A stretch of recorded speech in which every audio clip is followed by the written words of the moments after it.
el ego y la falsa autonomía. Es razonable preguntarse cómo pudo la mente haber inventado al ego. De hecho, esa es la mejor pregunta que puedes hacerte. Sin embargo, no tiene objeto dar una respuesta en función del pasado porque el pasado no importa, y la historia no existiría si los mismos errores no siguiesen repitiéndose en el presente.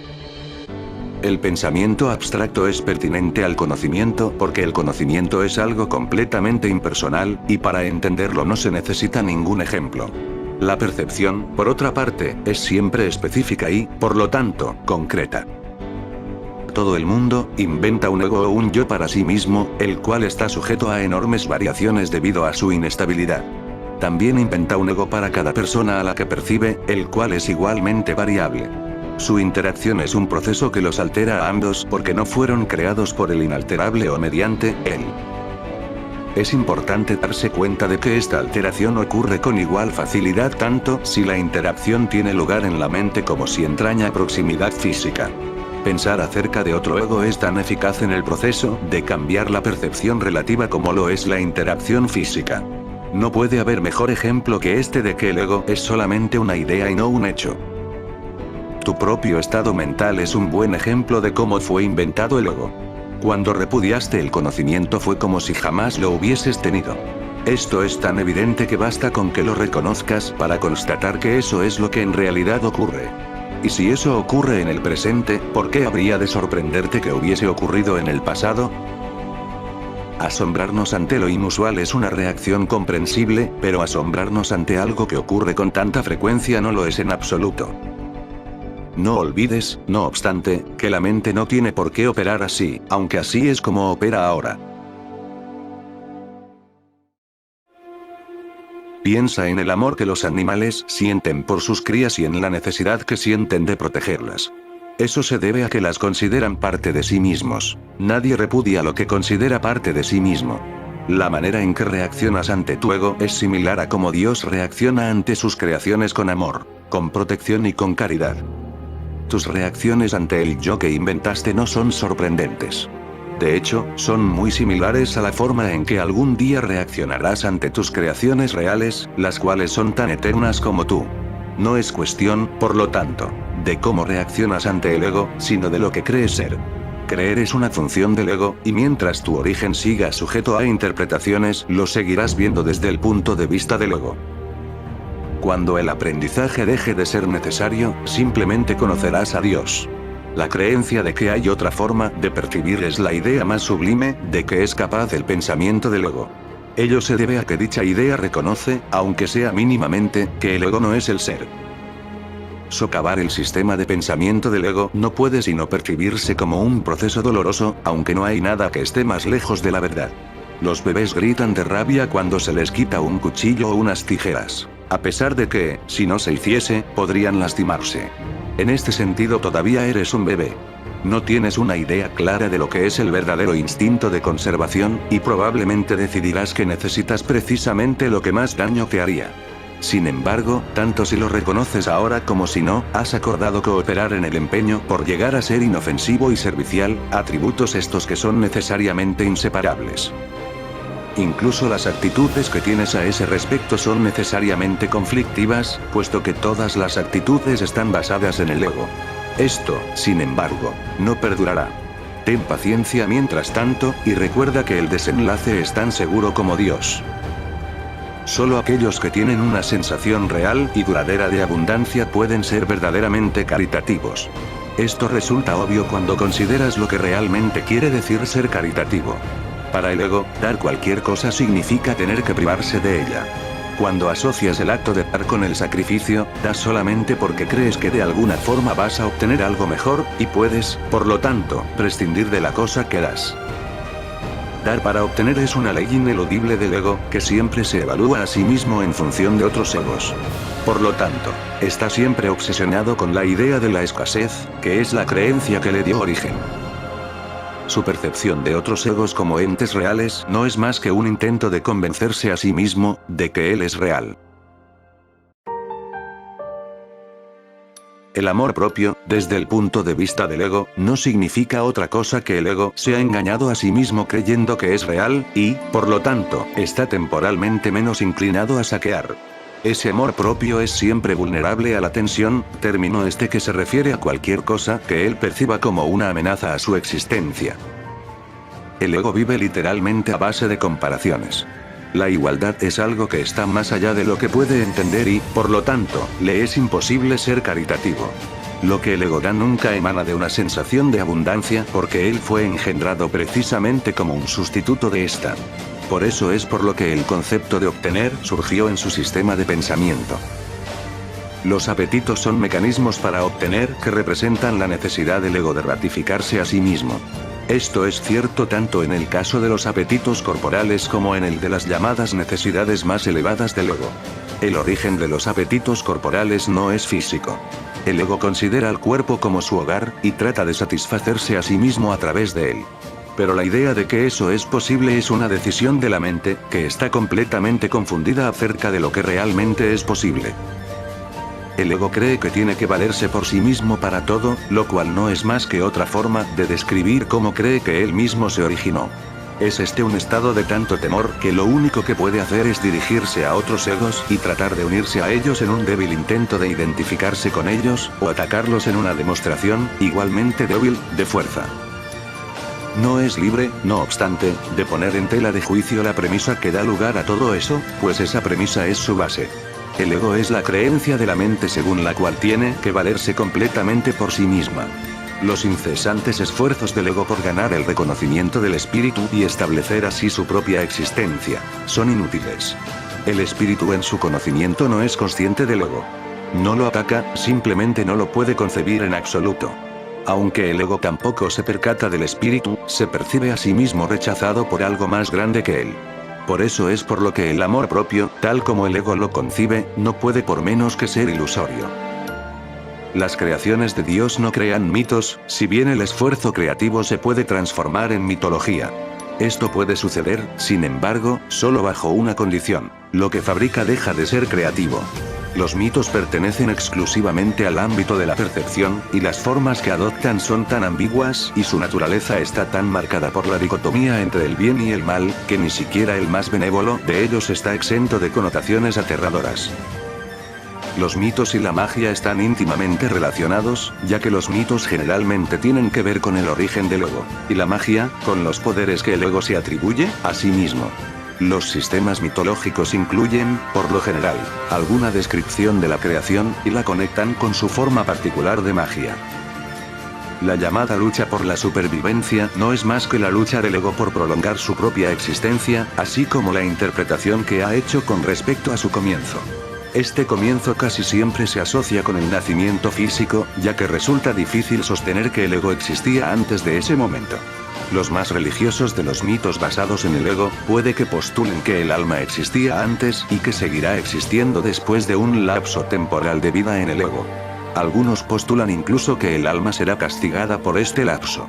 La salvación, no obstante, no es aplicable al espíritu, pues este no está en peligro, y por lo tanto, no tiene que ser rescatado.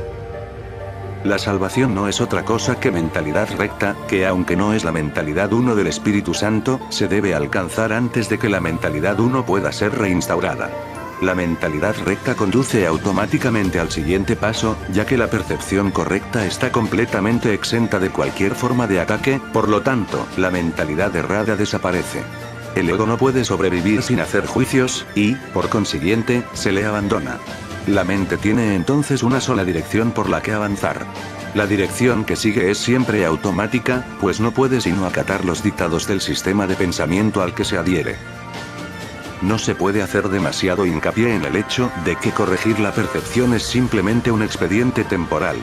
Dicha corrección es necesaria únicamente porque la percepción falsa es un obstáculo para el conocimiento, mientras que la percepción fidedigna es un trampolín hacia él. El valor de la percepción correcta reside en la conclusión inevitable de que toda percepción es innecesaria. Esto elimina el obstáculo por completo. Te preguntarás cómo puede ser posible esto mientras parezca que vives en este mundo. Esa es una pregunta razonable. No obstante, tienes que asegurarte de que realmente la entiendes. ¿Quién es el tú que vive en este mundo? El espíritu es inmortal, y la inmortalidad es un estado permanente. El espíritu es tan verdadero ahora como siempre lo fue y lo será siempre, ya que no entraña cambios de ninguna clase. No es un continuo, ni se puede entender tampoco comparándolo con un opuesto. El conocimiento nunca admite comparaciones. En eso estriba su diferencia principal con respecto a cualquier otra cosa que la mente pueda comprender. Amor sin conflicto. Es difícil entender lo que realmente quiere decir el reino de los cielos está dentro de ti. Ello se debe a que no es comprensible para el ego, que lo interpreta como si algo que está afuera estuviese adentro, lo cual no tiene sentido. La palabra adentro es innecesaria.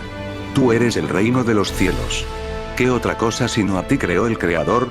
¿Y qué otra cosa sino tú es su reino? Este es el mensaje de la expiación, mensaje que, en su totalidad, trasciende la suma de sus partes. Tú también tienes un reino que tu espíritu creó. Este no ha dejado de crear como consecuencia de las ilusiones del ego. Tus creaciones no son huérfanas, de la misma manera en que tú tampoco lo eres.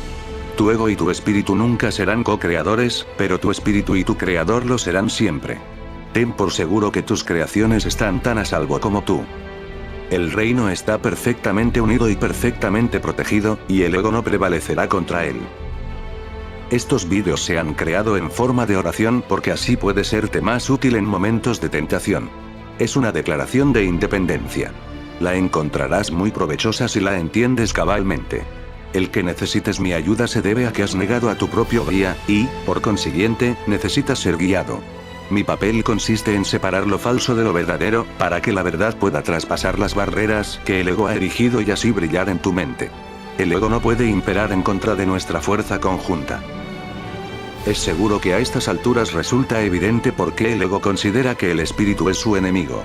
El ego surgió como resultado de la separación, y la continuidad de su existencia depende de que tú sigas creyendo en la separación. El ego tiene que ofrecerte algún tipo de recompensa para que sigas abrigando esta creencia. Lo único que puede ofrecerte es una sensación de existencia temporal que se origina con su propio comienzo y termina con su propio final. Te dice que esa vida es tu existencia porque es la suya propia. Frente a esta sensación de existencia temporal, el espíritu te ofrece el conocimiento de la permanencia y de la inmutabilidad del estado de ser. Nadie que haya experimentado la revelación de esto puede volver a creer completamente en el ego otra vez. ¿Cómo iba a poder imperar su miserable oferta por encima del glorioso regalo que Dios te hace? Tú que te identificas con el ego no puedes creer que Dios te ame. No amas lo que hiciste, y lo que hiciste no te ama a ti. El ego, que fue engendrado como resultado de tú haber negado al Padre, no le guarda lealtad a su Hacedor. No puedes ni imaginarte la relación real que existe entre Dios y sus creaciones, debido al odio que le tienes al ser que fabricaste. Proyectas sobre el ego tu decisión de estar separado, y esto entra en conflicto con el amor que, por ser su hacedor, sientes por él. No hay amor en este mundo que esté exento de esta ambivalencia, y puesto que ningún ego ha experimentado amor sin ambivalencia, el amor es un concepto que está más allá de su entendimiento. El amor aflorará de inmediato en cualquier mente que de verdad lo desee, pero tiene que desearlo de verdad. Esto quiere decir desearlo sin ninguna ambivalencia, y esta forma de desear está completamente desprovista de la compulsión de obtener del ego.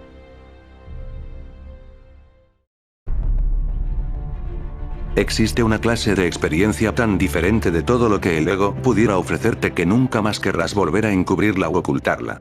Es necesario repetir que tu creencia en la oscuridad y en la ocultación es la razón de que la luz no pueda pasar. La Biblia hace referencia frecuentemente a los inconmensurables dones que te aguardan, pero que tienes que pedir. Esta no es una condición como las que el ego establece, sino que es la gloriosa condición de lo que tú eres. Ninguna fuerza excepto tu propia voluntad es lo suficientemente fuerte o digna como para poder guiarte. En esto eres tan libre como Dios, y así será eternamente. Pidámosle al Padre en mi nombre que te mantenga consciente de su amor por ti y del tuyo por él. Él nunca ha dejado de responder a este ruego, pues lo único que éste pide es lo que su voluntad ya ha dispuesto. Quienes piden sinceramente siempre reciben respuesta. No debes anteponer otros dioses a él porque no hay otros dioses. Nunca se te ha ocurrido realmente renunciar a todas las ideas que jamás hayas tenido que se oponen al conocimiento. Conservas miles de retazos de temor que le impiden la entrada al Santísimo. La luz no puede filtrarse a través de los muros que levantas para obstruir su paso, y nunca estará dispuesta a destruir lo que tú has hecho. Ambivalencia. Nadie puede ver a través de un muro, pero yo puedo transponerlo. Mantente alerta contra los retazos de miedo que aún conservas en tu mente o, de lo contrario, no podrás pedirme que lo transponga. Solo puedo ayudarte tal como nuestro Padre nos creó.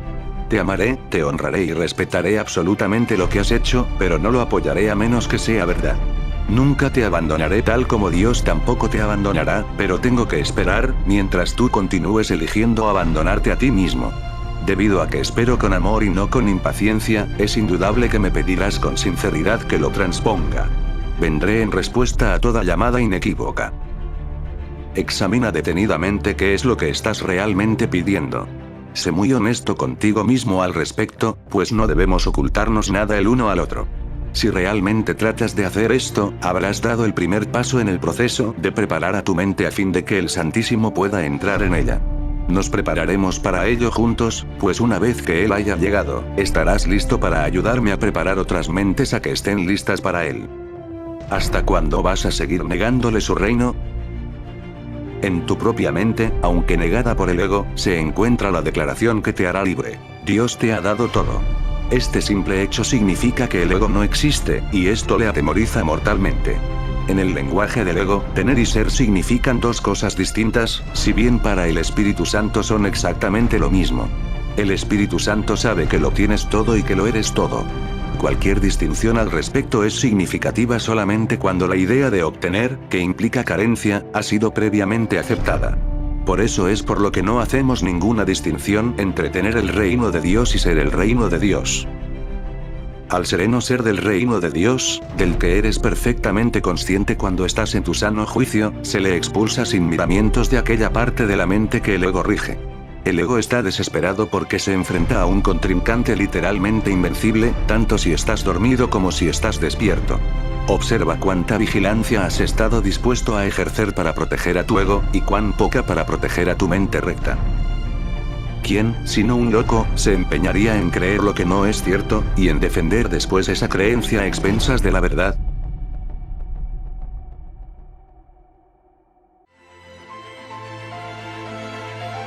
Si no puedes oír la voz de Dios, es porque estás eligiendo no escucharla. Pero que si escuchas a la voz de tu ego lo demuestran tus actitudes, tus sentimientos y tu comportamiento.